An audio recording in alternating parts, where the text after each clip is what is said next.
ଯଦି ଆପଣ କେଉଁ ଝିଅକୁ ମନେ ମନେ ଭଲ ପାଉଛନ୍ତି କିନ୍ତୁ ଯେତେ ଚେଷ୍ଟା କଲେ ମଧ୍ୟ ତାକୁ ପଟେଇ ପାରୁନାହାନ୍ତି, ତାକୁ ନିଜର ମନ କଥା କହିବାକୁ ଡରୁଛନ୍ତି, ଆଉ ଆପଣ ଚାହୁଁଛନ୍ତି କି ସେ ଝିଅ ନିଜେ ଆସି ଆପଣଙ୍କୁ ଭଲ ପାଉଛି ବୋଲି କହୁ, ତେବେ ଆଜିର ଏହି ଭିଡ଼ିଓଟି ଆପଣଙ୍କର ଇଚ୍ଛାକୁ ପୂରଣ କରିବ।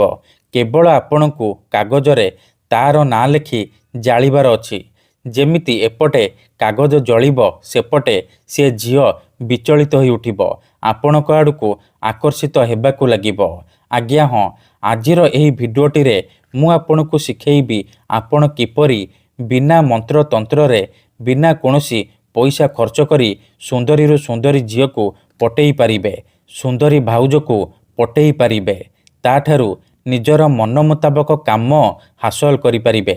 ଏହି ବଶୀକରଣ ଆପଣଙ୍କୁ ସହଜ ଲାଗିବ, କିନ୍ତୁ ଇଏ ପ୍ରଚଣ୍ଡ ମହାଶକ୍ତିଶାଳୀ ନାରୀ ମୋହିନୀ ବଶୀକରଣ।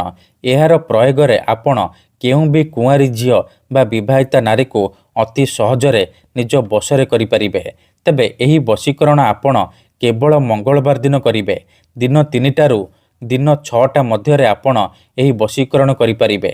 ପ୍ରଥମେ ଆପଣ କ'ଣ କରିବେ, ଧ୍ୟାନ ସହିତ ଶୁଣନ୍ତୁ। ଖଣ୍ଡେ ସାଧା କାଗଜ ଆଣିବେ। କାଗଜରେ ନାଲି କଲମର ସାହାଯ୍ୟରେ ପ୍ରଥମେ ଆପଣ ସେଇ ଝିଅ ବା ମହିଳାର ନାମ ଲେଖିବେ ଯାହାକୁ ଆପଣ ବଶରେ କରିବାକୁ ଚାହୁଁଛନ୍ତି। ତା ତଳେ ପ୍ଲସ୍ ଚିହ୍ନ କରିବେ ଆଉ ତା ତଳେ ନିଜର ନାମ ଲେଖିବେ।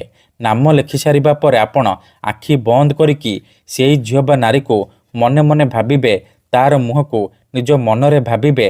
ତାପରେ ଏହି ଶବ୍ଦକୁ 3 ଥର ପଢ଼ିବେ। ତ୍ରିଂ ତ୍ରିଂ ତ୍ରିଂ, ତ୍ରିଂ ତ୍ରିଂ ତ୍ରିଂ, ତ୍ରିଂ ତ୍ରିଂ ତ୍ରିଂ। ଏହିପରି ଏହି ଶବ୍ଦକୁ 3 ଥର ପଢ଼ି ସାରିବା ପରେ ଆପଣ ସାଙ୍ଗେ ସାଙ୍ଗେ କାଗଜକୁ ଜାଳିଦେବେ। ଯେମିତି ଆପଣ ଏପଟେ କାଗଜ ଜାଳିବେ, ସେପଟେ ପ୍ରଭାବ ପଡ଼ିବା ଆରମ୍ଭ ହୋଇଯିବ। ସେ ଝିଅ ବା ନାରୀ ବିଚଳିତ ହୋଇ ଉଠିବ, ଆପଣଙ୍କ ଆଡ଼କୁ ଆକର୍ଷିତ ହେବାକୁ ଲାଗିବ। ଧନ୍ୟବାଦ।